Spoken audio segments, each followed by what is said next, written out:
कैसे हैं आप लोग? पढ़ाई चल रही है? तो बताइए कि पिछले क्लास में आपको क्या पढ़ाया गया था? हाँ, सही बताया आपने। पिछले क्लास में हम लोगों ने पढ़ा था चतुष्फलकीय रिक्ति और अष्टफलकीय रिक्ति, टेट्राहेड्रल वॉइड और ऑक्टाहेड्रल वॉइड। यानी कि पहले परत के ऊपर जब दूसरे परत को रखा गया था तो दो तरह की रिक्तियां मिली थी, चतुष्फलकीय रिक्ति और अष्टफलकीय रिक्ति। पिछले क्लास के बारे में मैं क्यों बात कर रहा हूं? क्योंकि इससे क्लियर होगा कि कॉपर से, तांबा से और सिल्वर से या गोल्ड से हम लोग गहना वगैरह ऑर्नामेंट बना सकते हैं, लेकिन जिंक धातु से या मैग्नीशियम धातु से हम लोग ऑर्नामेंट, गहना इत्यादि नहीं बना सकते हैं। क्यों नहीं बना सकते हैं ये क्लियर होगा। देखिए, ये दोनों मैग्नीशियम, जिंक, लिथियम या कॉपर और सिल्वर, इनके क्रिस्टल संरचना में अंतर होता है। इसी अंतर को समझने के लिए आज हम लोगों का क्लास है। तो पिछली क्लास में पहली परत के ऊपर दूसरी परत को रखे थे, आज के क्लास में दूसरी परत के ऊपर अब तीसरे परत को रखेंगे। समझिए कि अंडों को रख दिया गया एक परत में, उसके ऊपर दूसरे परत के अंडे और उसके ऊपर अब तीसरे परत के अंडे को रखा गया है। क्योंकि कोई भी ठोस त्रिविमीय होती है तो इसमें तो हजारों लाखों परतें हैं, तो इसमें एक परत, दो परत, तीन परत ऐसे करके अवयविक अंग सजे हुए हैं। तो तीसरी परत में सजावट को आज हम लोग देखेंगे। तो जब हम तीसरी परत को रखेंगे दूसरी परत के ऊपर, तो चतुष्फलकीय रिक्तियां भी, जो रिक्तियां हैं वो ढक जाएंगी और अष्टफलकीय रिक्तियां भी ढक जाएंगी। तो जैसे कि जब तीसरी परत को रखेंगे दूसरी परत के ऊपर, तो जो भी रिक्ति है, छिद्र है, वो ढक जाएंगी। जब चतुष्फलकीय रिक्ति ढक जाएगी तब उस जो हमें संरचना मिलेगी, उस संरचना का नाम होगा षटकोणीय निविड संकुलित संरचना, hexagonal close packing, HCP, hexagonal close packing, षटकोणीय निविड संकुलित संरचना। तो क्वेश्चन आपको एग्जाम में आएगा कि HCP क्या है, षटकोणीय निविड संकुलित संरचना क्या है। तो आप बता सकते हैं कि दूसरी परत में तो दो तरह की रिक्तियां होती हैं, चतुष्फलकीय रिक्ति और अष्टफलकीय रिक्ति। जब तीसरी परत को रखेंगे तो तीसरी परत के गोले क्या करेंगे कि दोनों प्रकार की रिक्तियों को ढक लेंगे।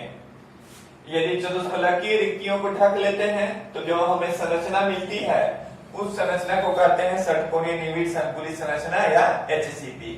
तो बताइए, तो HCP या षटकोणीय निविड संकुलित संरचना कैसे मिलती है? तो जब तीसरी परत के गोले चतुष्फलकीय रिक्तियों को ढक लेते हैं। तो यहाँ है आपको, जब तीसरी परत को दूसरी परत के ऊपर रखते हैं तब दोनों प्रकार के रिक्तियों को तीसरी परत के गोले ढक लेते हैं। यानी कि जब चतुष्फलकीय रिक्तियों को ढक लेंगे तब इस संरचना को कहेंगे षटकोणीय निविड संकुलित संरचना, HCP। ऐसी संरचना किसमें पाई जाती है? तो लिथियम में, मैग्नीशियम में और जिंक में। इसमें AB पैटर्न होता है, यानी कि पहला लेयर अगर A मान ले तो दूसरा लेयर B और फिर तीसरा लेयर A हो जाएगा। यानी कि नीचे का लेयर और तीसरा लेयर, फर्स्ट लेयर और थर्ड लेयर एक दूसरे के ठीक सीध में होंगे। अब है कि जब अष्टफलकीय रिक्तियों को ढक लेंगे अगर तीसरी परत के गोले, तब क्या होगा? तब जो संरचना बनेगी उसे कहेंगे घनीय निविड संकुलित संरचना, यानी कि घन का निर्माण हो जाएगा। क्यूबिक क्लोज पैकिंग या फेस सेंटर्ड क्यूबिक भी उसको कह सकते हैं। यानी कि जब अष्टफलकीय रिक्तियों का आच्छादन तीसरी परत के गोले करेंगे तब उस संरचना को कहेंगे CCP या FCC, क्यूबिक क्लोज पैकिंग कहिए इंग्लिश में, या घनीय निविड संकुलित संरचना। तो यह संरचना कॉपर में पाई जाती है, सिल्वर में पाई जाती है, गोल्ड में पाई जाती है। तो यही कारण है कि इनसे हम लोग गहना इत्यादि बना सकते हैं, चेन इत्यादि, गले में पहनने वाला चेन इत्यादि बन जाता है। क्यों? तो इन धातुओं में घनीय निविड संकुलित संरचना पाई जाती है। घनीय निविड संकुलित संरचना कब होगी? तो जब तीसरी परत के गोले अष्टफलकीय रिक्तियों को ढक लेंगे तब घनीय निबिड़ संकुलित संरचना होगी, उसको सीसीपी या एचसीसी कर सकते हैं। तो क्वेश्चन आएगा कि क्या होता है जब तीसरी परत के गोले अष्टफलकीय रिक्तियों का ढक लेते हैं, तब जो संरचना आती है घनीय निबिड़ संकुलित संरचना या सीसीपी कहिए, क्यूबिक क्लोज पैकिंग कहिए, बनती है। और अगर चतुष्फलकीय रिक्तियों को ढक लेंगे तब जो संरचना मिलेगी उसे कहेंगे षटकोणीय निबिड़ संकुलित संरचना या एचसीपी। तो हम जान गए कि जब तीसरी परत के गोले को दूसरी परत के गोलों को ऊपर रखेंगे तब दो तरह की संरचना मिलेगी। पहली है षटकोणीय निबिड़ संकुलित संरचना एचसीपी। ऐसी संरचना लिथियम, मैग्नीशियम और जिंक में पाई जाती है। अगर अष्टफलकीय रिक्तियों को ढक लेंगे तो जो संरचना मिलेगी उसे कहेंगे घनीय निबिड़ संकुलित संरचना या सीसीपी, क्यूबिक क्लोज पैकिंग। ऐसी संरचना कॉपर और सिल्वर और गोल्ड में पाई जाती है। और इसमें जो व्यवस्था होती है एबीसी एबीसी, यानी कि पहली परत और चौथी परत के गोले एक दूसरे के सीध में होते हैं। तो आज क्लास में इतना ही रहने देते हैं। इस वीडियो को 2-3 बार देखेंगे तो आपको ज्यादा समझ में आएगा। Thank you so much.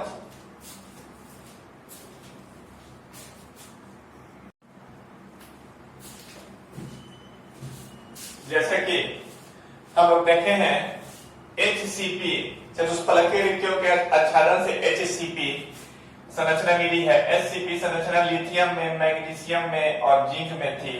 और अष्टफलकीय रिक्तियों के आच्छादन से सीसीपी संरचना या एफसीसी, दोनों एक ही नाम है, मिली है। यह संरचना किसमें पाई जाती है? कॉपर में, सिल्वर में और गोल्ड में पाई जाती है।